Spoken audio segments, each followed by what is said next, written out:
慈济donates 2 rescue boats to Bosnia's Sama government to help the local people prepare for floods. We'll look at how the Indonesian government is raising educational level through compulsory education and other policies. Welcome to DaAi Headlines. I'm Siri Su. Thank you for joining us.慈济provided disaster relief assistance to Bosnia when the country was devastated by floods in 2014. Since then,慈济has maintained a close relationship with the Bosnian government. The government of Bosnia Samak recently asked慈济for assistance again. In response,慈济donated 2 rescue boats, which the government then donated to Red Cross. The boat donation ceremony was recently held.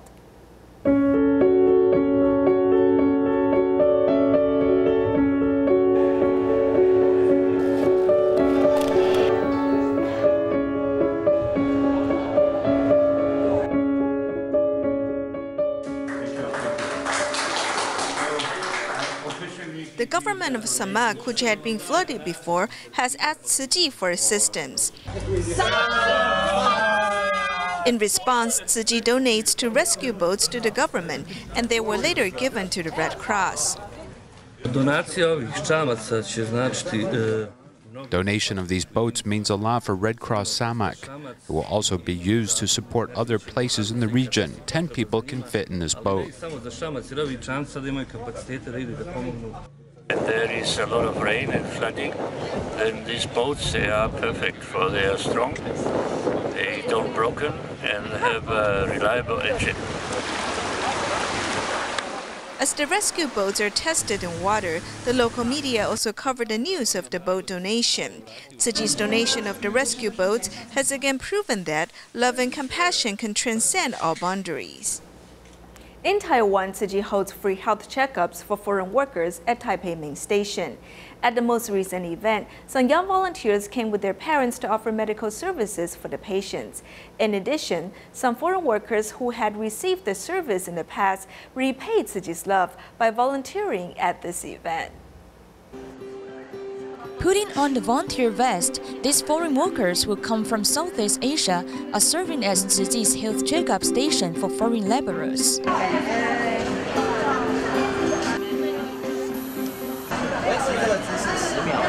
Many people come here through word of mouth.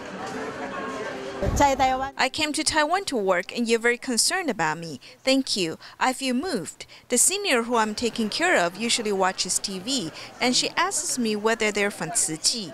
I feel very good. Li Guanghua takes the responsibility to help people fill out the forms. This time he comes with his father, who is a doctor, to volunteer at this event.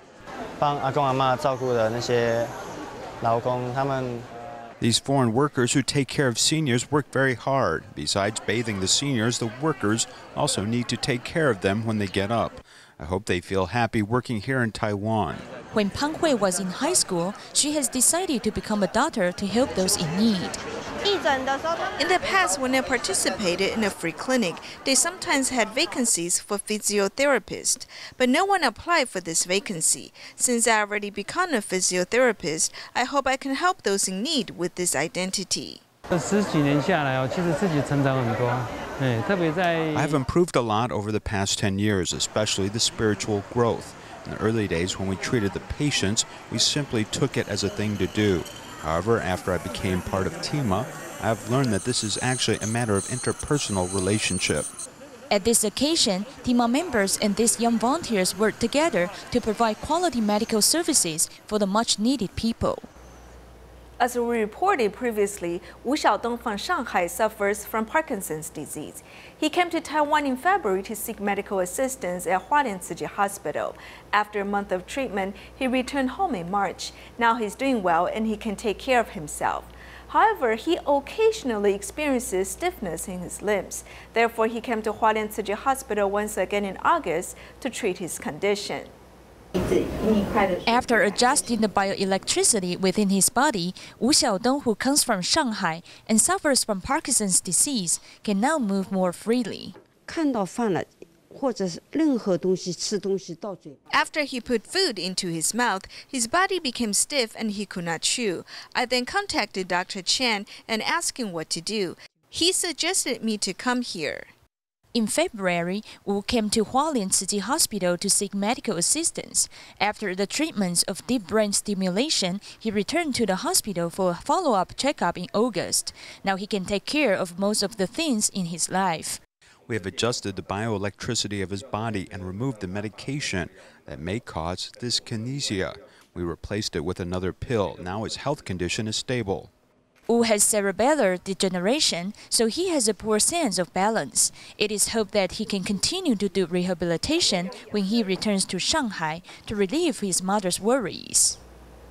31 years ago, Hualien's Wu Liugun and Hu Chunmei held a wedding, but they never registered their marriage. Currently, Wu has been hospitalized at Hualien Tzu Chi Hospital because of his knee infection.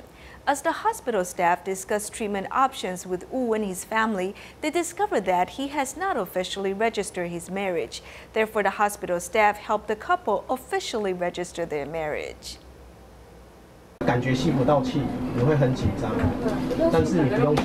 Seriously ill Wu Liugui is ready for his wedding. His partner for 31 years, Hu Chunmei, is right next to him. 会紧张吗？为什么？谈话过程中。 During our conversation, the child said that my mother has not registered. They got married but never registered their marriage.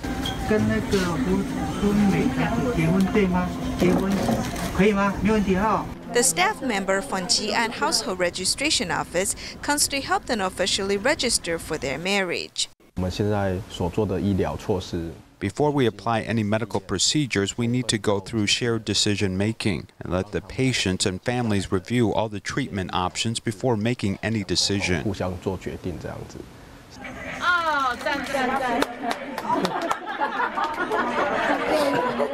太爱了。 Wu Chunmei has stayed by the side of her husband despite his illness. Now that they're officially married, the hospital can ensure the patient's families participate in the decision-making to give the patient the proper treatment. Indonesia's economic success in recent years has allowed the country to pay more attention to education.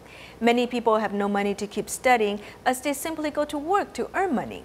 To improve such a situation, in 2013, Indonesia mandated 12-year compulsory education.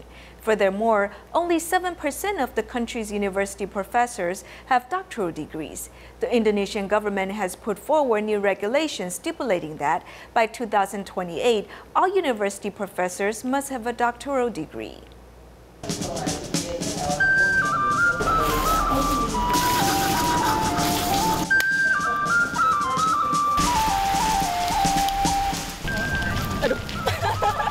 These two students should both be enjoying a carefree life, but actually their two lives are completely different. We were admitted to a Taiwan university based upon an entrance exam for overseas Chinese students, so it was a little easier. Some of us have yet to graduate, and we know that we've already been accepted to university. Before, I made money digging tin, so I didn't work so hard at school and didn't study for 3 years. Fadli School is quite a distance from Jakarta. The plane needs to travel for 1 hour to the island of Bangka. The school has more than 180 students, but only 11 teachers, meaning they carry out a heavy responsibility when it comes to education. According to official statistics, Indonesian people generally only graduate from primary school with a literacy rate of 90%. But many young children are subject to economic pressure and have to begin working at a young age. If tin prices rise, 1 day of work can earn me $7.5 US. Before, some 50% of the children on Bangka Island were involved in tin mining. Now, about 20% of the students are still involved in this, as everyone knows that an education can improve their lives. So there are fewer students mining tin, as many have returned to school. In order to improve the level of education, Indonesia implemented 12 years of compulsory education in 2013, as well as increased the number of universities. In 2015, Indonesian elementary school attendance was nearly 97%, with middle school attendance at 80%, and high school was 60%.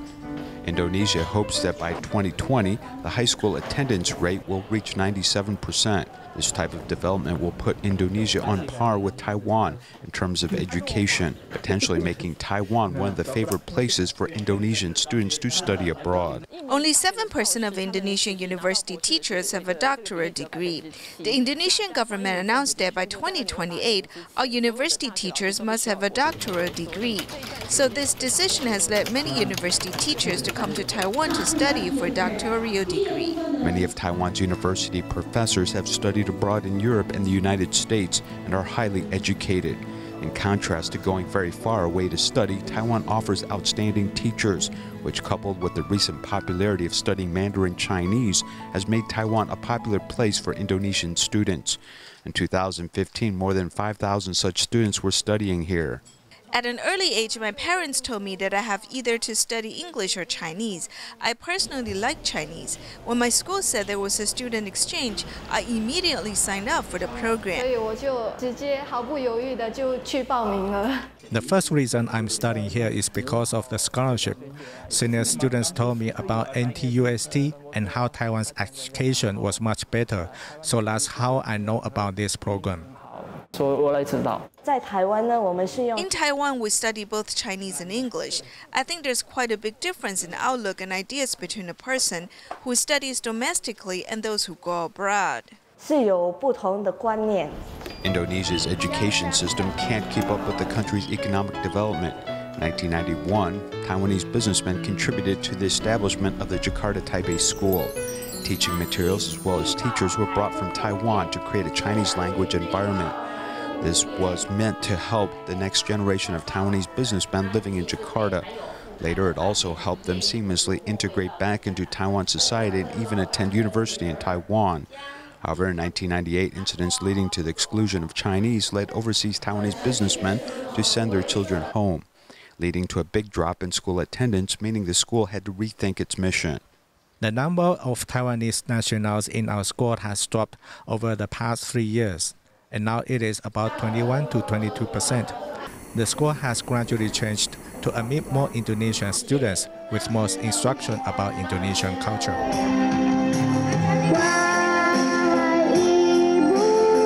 To be similar to Indonesian schools, this Taiwan school has begun to offer Indonesian culture, civics, and religion.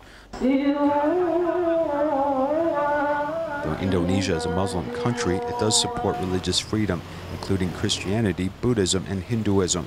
In recent years, it added Confucianism as Indonesia's religious tolerance has increased.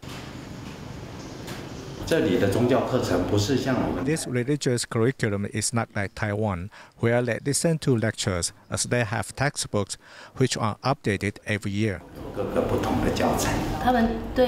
They're very curious about Taiwan, such as where they can get stamps or these medals or other souvenirs. Taiwanese coins, a ticket stub from the aquarium, are all part of the special memories of these Indonesian students who visited Taiwan. They don't just talk about Taipei 101, as each year the school participates in international exchanges, allowing students a chance to experience the real Taiwan which they have learned about in their textbooks. Taiwan schools aren't just promoting Chinese culture, but in fact a really complete different type of education, with excellent teaching materials, allowing for a very complete course of instruction. I think that Taiwan's higher education is perfect. I still have roots in my hometown, and I hope that one day I can still return.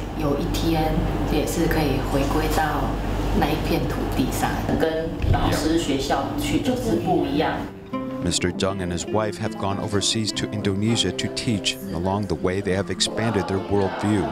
They never thought that Indonesia would dramatically improve their quality of education. After banning Chinese culture for 30 years, this country is now seeking a part of this marketplace and is making every effort to become more welcoming.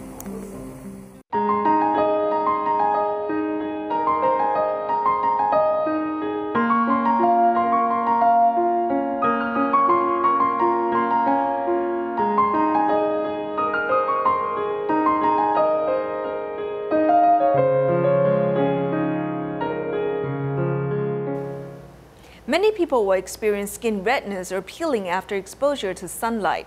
In such cases, it is important to protect the skin to prevent skin aging or the appearance of skin spots. In our next report, we learn from some doctors about some steps in caring for the skin after exposure to sunlight. Exposure to sun can cause skin redness and even sunburns. By then, one needs to cool the skin. People can use plastic bags filled with water as an ice patch, but make sure the water is not too cold. In addition, do not apply facial masks immediately after exposure to sun.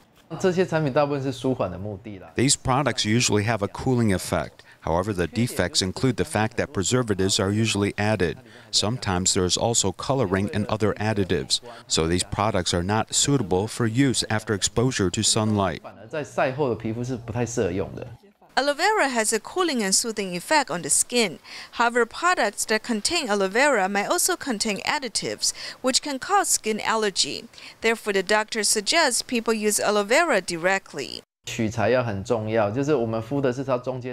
we apply the transparent part in the middle, make sure we cut off the green leaf part. The juice in the green part can irritate the skin. If one already has skin redness and peeling of the skin, it is important to replenish water into the body and the skin. As the skin peels, we lose protection of the skin, so we lose moisture more quickly. I tell my patients that in such cases, make sure you replenish water. Since you are losing water more quickly than before, the skin needs to be replenished. After getting sunburns, people's body will produce free radicals that cause skin aging.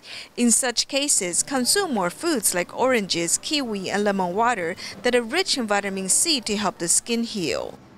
Besides eating more fruits and vegetables, temporarily stop eating some plants that cause skin photosensitivity. Herbs like leek, basil, and celery will make the skin more sensitive to light. In addition, people can cut off the white part of watermelon and cook it with water. The drink has cooling effect. Since it is difficult to purchase loofah water, you can apply watermelon peel water or simply watermelon peel to the skin. It has a soothing effect. Besides all these techniques, people who want to soothe their skin after exposure to sunlight can eat or apply tofu or tofu pudding, which also has a cooling effect. In another health-related news, heat can cause children 15 and under to become more likely to have a nosebleed due to blood vessel expansion. This symptom is more evident in those with allergies. Doctors suggest not being out in the heat for too long and eating less spicy food. With soaring temperatures outside, children who are playing underneath the sun increase their chances of having a nosebleed due to expanding blood vessels. They must replenish their water while running around outside. It's pretty hot, then all of a sudden she came and said, "Teacher, I have a nosebleed." This pair of sisters is 7 and 5. The mucous membrane in their nose are already thin due to their allergies, but with more outdoor activity, the frequency of nosebleeds has increased.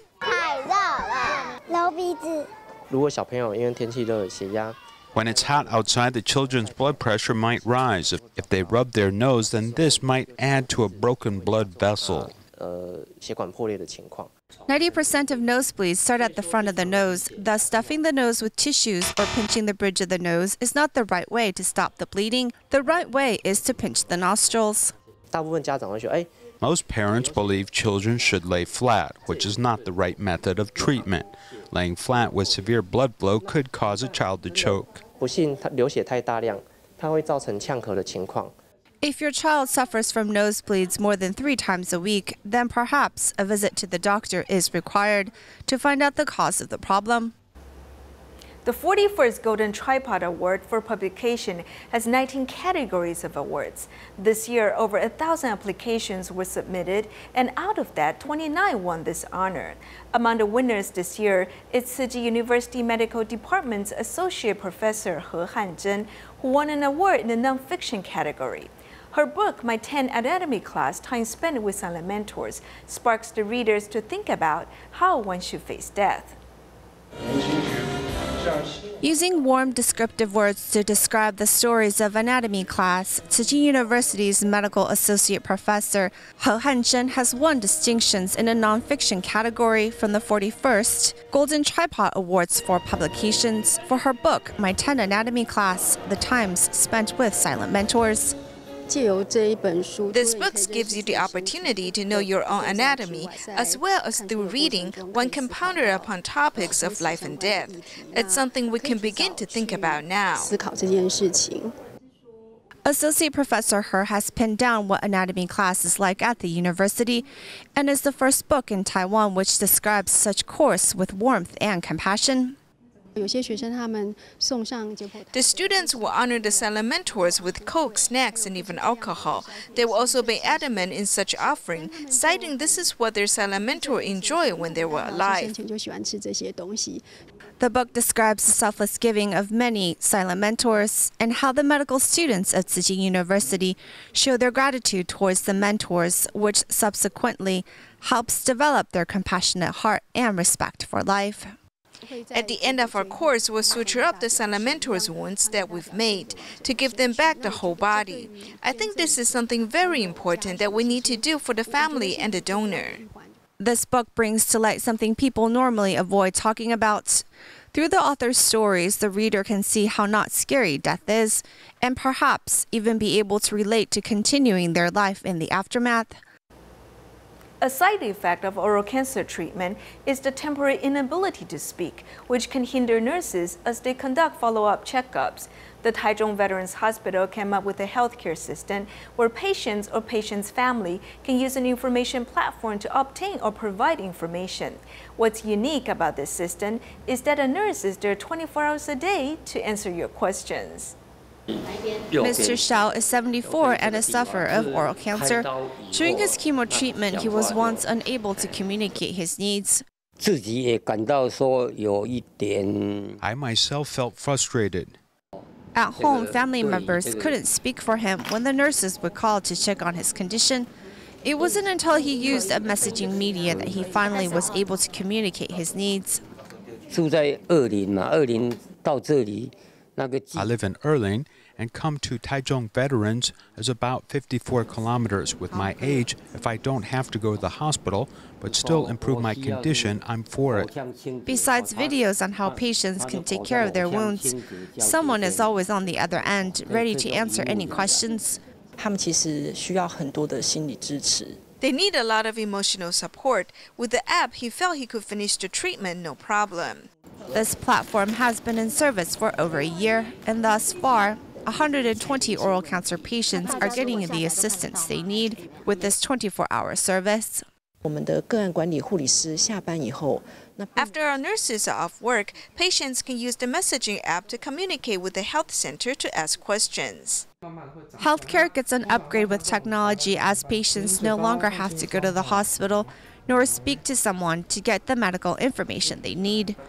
As long as they sign on to the medical platform, they can still receive assistance.